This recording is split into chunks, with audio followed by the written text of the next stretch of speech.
and I was a glorified commercial handyman. There's so many players, and the quality is the problem. There's so many people who don't have a high standard. We always say it's only the product is only as good as an installation, right? If you're not building and installing the code, your property owner could take civil action against you as a contractor. Nobody's going around and looking at the quality of work and looking at the other jobs that they're installing previously. And nobody's having difficult conversations with them. It might be a little bit controversial, but do you think they don't educate us so they can get away from paying warranties later? The promise is 50 years, expectancy is 15. Or ask your contractor about the accessories that they're using. Ricky, XL Roofing, I want to hear your journey. What did you do right before you got into roofing space? I want to know your story. Why roofing? Out of all things, did you ever thought you're going to become a roofing business owner? And what did you do before? So generally, I was raised on a job site in a car seat. I mean, from a little kid, I was with my dad and some family, and I was always in construction. Always had a knack for it. Right out of college, I did get into some retail sales. Worked for a health club for about 11 years. Um, got out of that and then got into just general construction, general remodeling. We did everything from fences. I'd build a birdhouse if somebody wanted a birdhouse. I mean, we did multi-million-dollar remodels, commercial. We did a lot of stuff. And then that naturally transitioned into a lot more commercial stuff. And I was a glorified commercial handyman. Got a pretty good contract with a national company and just, fixed everything from bird cages to hamster cages at Petco PetSmart, was fixing stuff at Sherwin-Williams.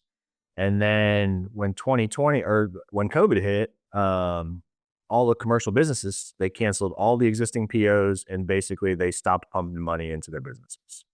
So about a year and a half into COVID, everything's kind of starting to pick back up. I had noticed that a lot of my previous colleagues and people on social media, everybody's getting back into roofing. And I had a really difficult time with their content. And there was a lot of installation errors, improper ventilation. And I'd always kind of moonlighted with some roofing. So I knew enough. And I was like, man, it's just so blatantly obvious that there's, so many problems out here. And I see a lot of people, everybody's making a killing. It's kind of like a modern day gold rush. So I'm like, this might be a niche for me to get in and, start a standalone roofing company and really focus on providing the absolute best from the best materials, best installation, myself really knowing what needs to be done. How can you explain lack of quality in the roofing industry?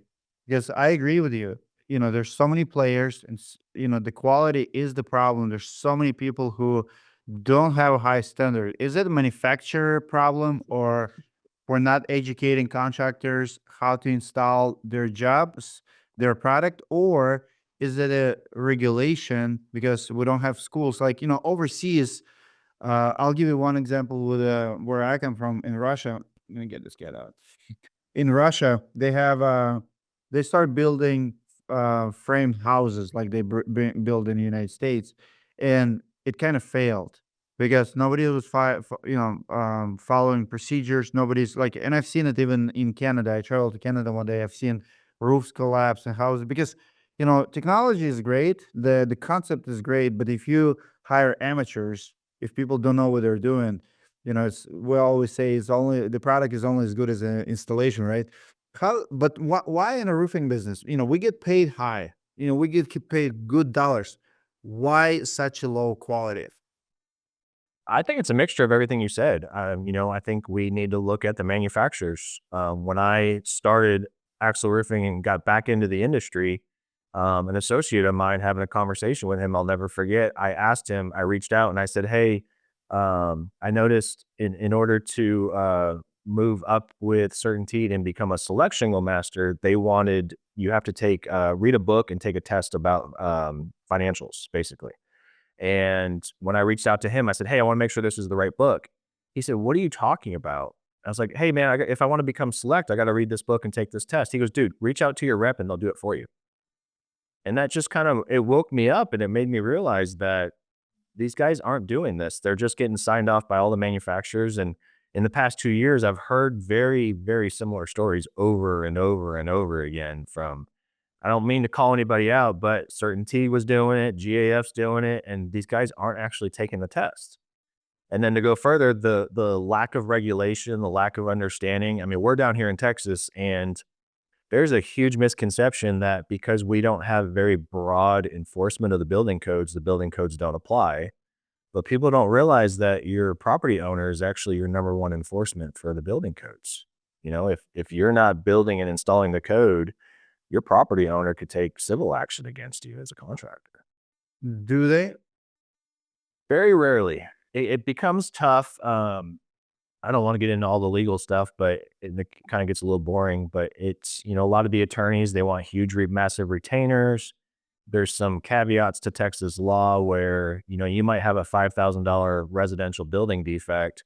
If that attorney wants a $5,000 retainer, there's a high likelihood you may not be able to recover your legal fees. Mm. So you may get a verdict or a judgment for the 5 grand, but you just paid your attorney 5 grand for for the retainer, and it's a wash.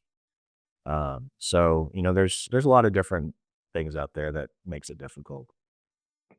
Well, and I have a story on the previous comment that you made with a certain seed. I have similar experience with ICO, and that's why I did not want to install ICO when I was a contractor. I fell in love with them later, and they changed their program. I remember I met ICO rep at local expo.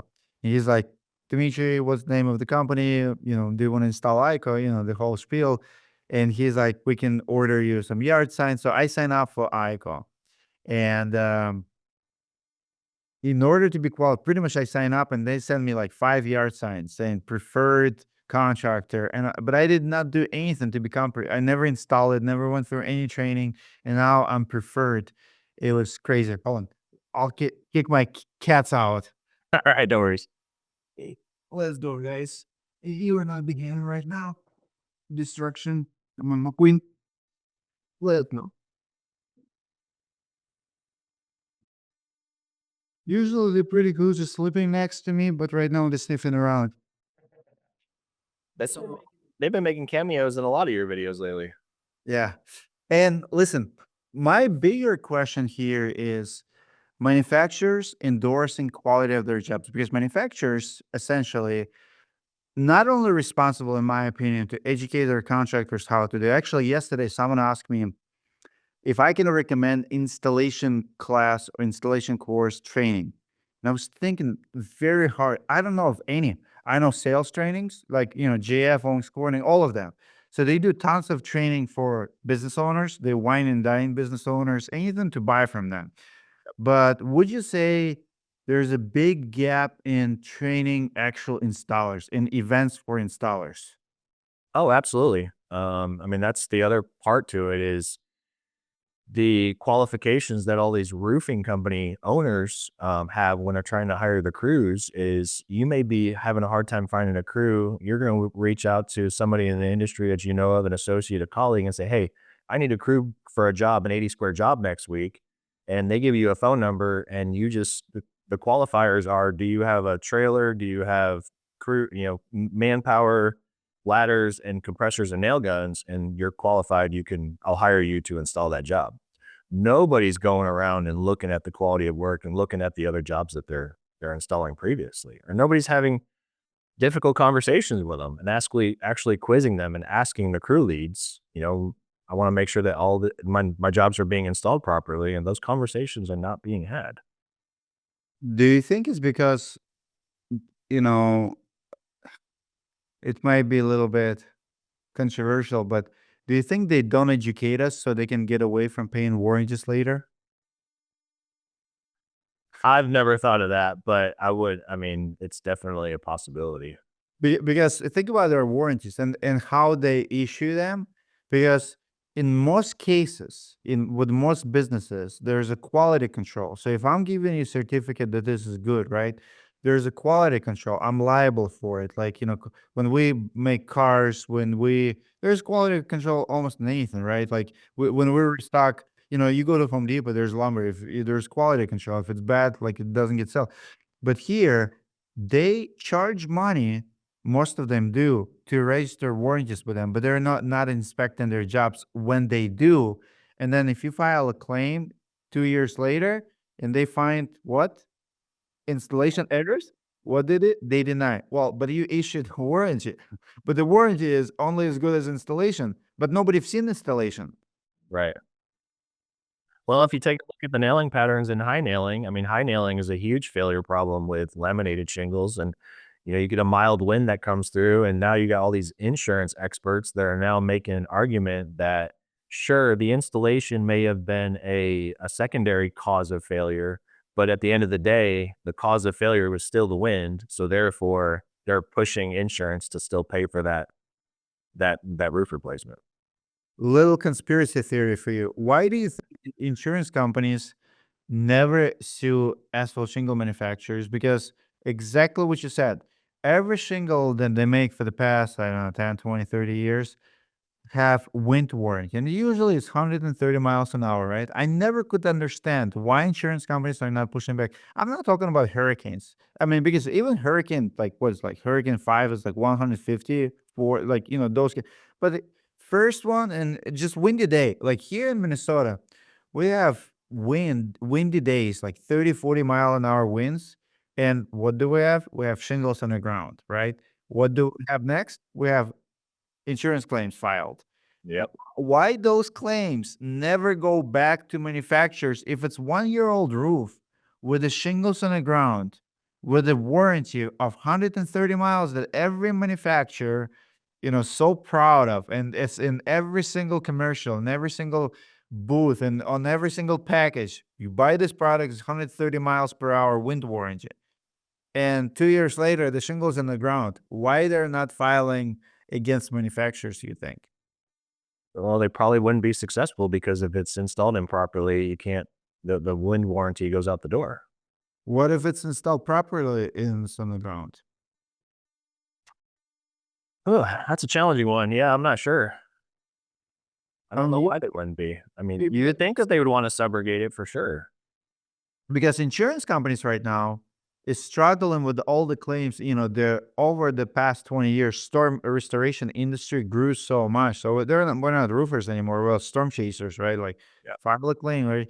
So like we educated so many people how to do that process. So like 20 years ago, it's not like we didn't have enough damage. We just didn't file enough claims. But now we exposed insurance companies for all these losses.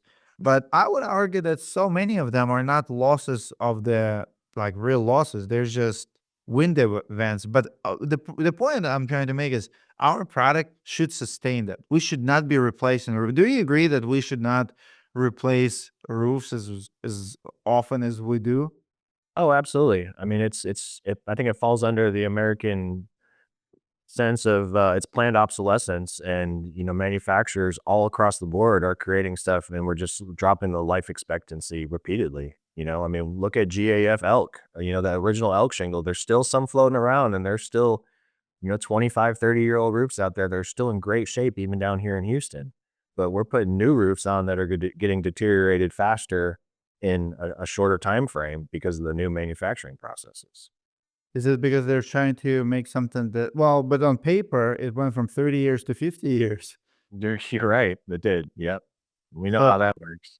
our warranty increases, our promise is getting better and better, but our product actually, but you know what's weird? It doesn't happen in other industry. Like our cars, our phones got so much better. Like our phones now, you know, b- I know so many people who would not buy iPhone 15 or 16 with all the new technology. They still have iPhone 12 because it's as good. Like it's getting better and better, right?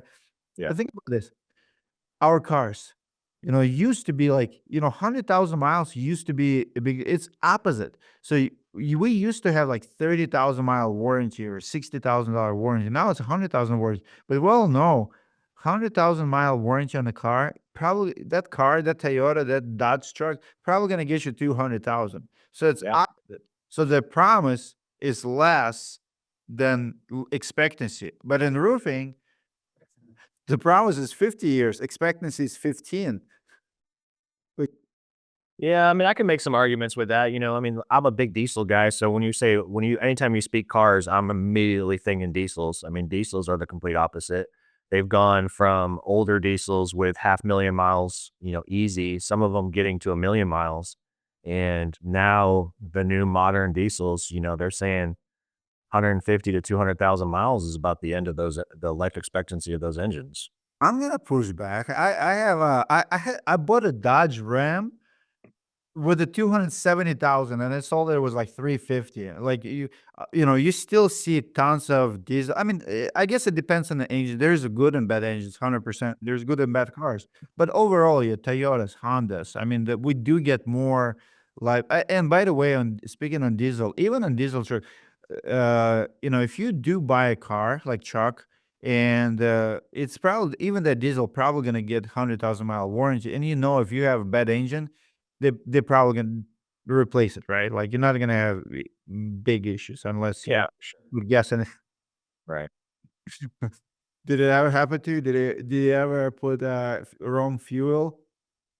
I never did the wrong fuel. I know lots of people that have. Now with the new DEF, I know a lot of people that are inadvertently putting DEF in their diesel tanks. It's such a. But then we can get down the rabbit hole of emissions. Emissions or government restriction is probably causing the shorter life expectancies with the DPFs and meeting emission requirements and things for sure. That's good. Do you remember, Volkswagen scandal? It was Oh insane. yeah, yeah, absolutely. Absolutely. And this is what I love about United States, that you guys here, you truly make people corporations accountable. And one my favorite videos to watch on the YouTube is when they're grilling someone, like when Congress or Senate, wherever Congress, when Yeah, they put someone in the chair, whether it's Zuckerberg or the CIA lady, or Trump assassination or Toyota dealer, they'll put you in the chair and like, how come our government is paying, $80,000 for this 3 bolts for this tank, right? It's it's fascinating. You don't see it in any other country, I promise you. oh yeah, for sure. But it's also, it's Hollywood to me.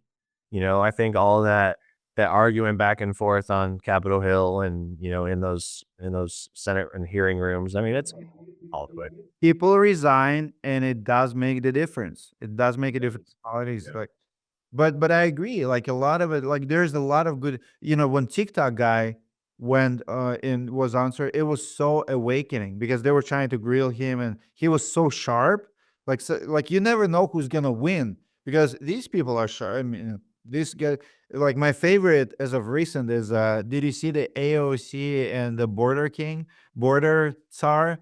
Like, so AOC was trying to grill this guy who was Trump put him as a border king, whatever it's czar, Yeah. and she was trying to set him up with a zero tolerance policy, and his arguments were phenomenal. He's like, well, if I got GUI, I'm going to jail. I'm going to be separated from my family. So if you violate the law, you violate it. There's nothing she could answer. Like, if you have a good argument, that's a good place to argue. Yeah. What else is going on in the roofing industry? Give me two trends, good and bad, that you're excited about or you see in your market, that what's good is happening and also what's bad is happening, like right now, what's trending?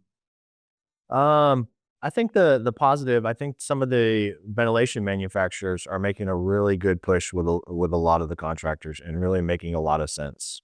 I'm seeing a lot more people are doing a little bit better with the ventilation overall from intake to exhaust, a little bit more balanced rather than just throwing, a couple dozen, Ross 150s or slant backs or, ridge vents. It's improving.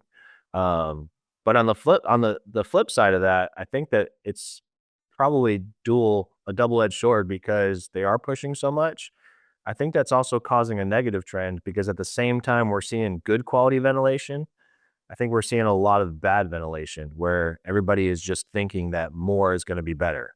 So we are seeing a surplus of homes that have short circuited. We're seeing box vents and ridge vents, and then they're just venting everything possible anywhere and everywhere they can fit a vent. They're just throwing vents up there. So I think that one thing probably answers, both parts of that question is that's the good side and the bad side that I'm seeing. So you're in Houston, very hot area. Where is the solar today? Like, where you stand in solar? What did you see in the last couple of years? Because a lot of solar companies went out of business. What's your take on it? Do you believe in solar technology? Is there a government incentive? Where you at? Not that I'm aware of. I love the idea and the concept of solar. I've probably gone through probably close to 10 presentations with 10 different companies from my personal home to really grasp and understand the industry. And a couple takeaways, my home I don't think is architecturally designed for solar because of its north south facets, and everything is either facing east and west. So I can get a good amount of sun in the morning or a good amount of sun in the afternoon. And I don't have enough surface area to put arrays that are big enough to power my entire home. But when I really dive down and dig into the numbers, I don't think there's no ROI on it yet. I think when you start calculating the natural panel degradation rate and how fast the panels deteriorate and what's the average life expectancy, and then if the remaining uncovered portion of the roof system ever has to be replaced, and assuming you don't have a storm to be able to replace the roof system and have insurance pay for that detach and reset, that's a negative number that's going to really drive the cost down. You're looking at 15 to $20,000 in some cases to detach and reset panels. And if you're having to replace the roof at 10, 12, 15, 20 years, that's going to take your ROI forecast and just drive it way into the ground. I don't think you're ever going to make your money back. So I think you're prepaying for electricity is really what you're doing, but I think you're paying for it at a premium rate. Uh, Give one advice to the homeowner in your area who's looking for the contractor. What questions to ask contractor? How to do their research? Because there are so many players, there's so many options. How to find someone who really cares? I think my personal favorite question that they could ask is the first thing is to have or ask your contractor about the accessories that they're using. Everybody makes a great shingle. The reality is we all share a lot of the crews. A lot of the crews are installing the same they're installing for 20 different roofers around the area. So you're probably going to get relatively the same quality install for the most part. The shingles themselves, decent quality between GAF, Certainty, Owens Corning, and then you got a couple, a step below that. But when you start talking about the accessories, I mean, I think your accessories are your biggest failure point. Are they just only offering your standard? Are they doing plastic pipe jacks? Are they doing metal pipe jacks? Are they doing your standard 3-in-1 pipe jacks? Are they offering an upgrade? Do they understand that that's where the number one failure is through your penetrations and your accessories? And then the second thing I really just kind of hit home within the past couple of weeks is who's the point of contact when your project's actually going on? Do you have a dedicated project manager, or is the salesperson who was selling Vivint door to door and AT&T door to door that's now selling shingles door to door? Are they your on-site project manager? Can they quality control? Do they actually know how to install a shingle? Can they make sure that the crews are doing what they're supposed to do, or do they just have blind faith that the crew that they happen to hire to show up knows what they're doing? Really well said. Probably one of the best advice I hear in a long time. Thank you, brother, so much. It was awesome talk. I'm glad we got connected today. And Appreciate it. thank you for being a good guy in the industry. Thanks, you too, man. Thank you, brother. Later.